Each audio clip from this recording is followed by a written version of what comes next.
మీ అభిమానుల మరి గుండాల వాళ్ళు ఫోన్ చేసి డైరెక్ట్ ఎట్లా తిడతావు మా యొక్క అల్లు అర్జున్ ని, నువ్వెక్కడున్నా నేను చంపేస్తాం, నీ అడ్రస్ చెప్పురా అని మాట్లాడుతున్నాం.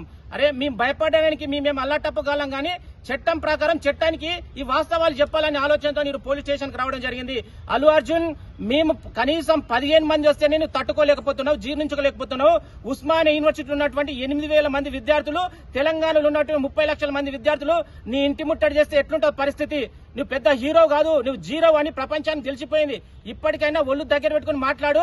కనీసం నీ అభిమానుల పేరుతో ఎవరితో బెదిరింపులు చేస్తున్నారో వాళ్ళని చట్ట ప్రకారంగా చర్యలు తీసుకునే విధంగా చట్టానికి అనుగుణంగా మేము పనిచేస్తాము. ఒక చదువుకున్న మేధావులుగా, పిహెచ్డి స్కాలర్ గా నీకు చదువు జ్ఞానం ఉంటే నీ పోరంబోగాలకు చెప్పు.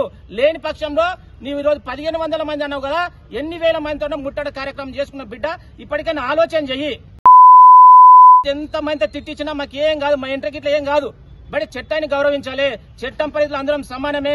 నువ్వు పెద్ద హీరో ఉండొచ్చు, మేము సామాన్యులు ఉండొచ్చు, కానీ ఒక పేద బిడ్డకు న్యాయం విషయంలో మేము ఖచ్చితంగా న్యాయం చేసినామని ఒక సాటిస్ఫాక్షన్ ఉంది.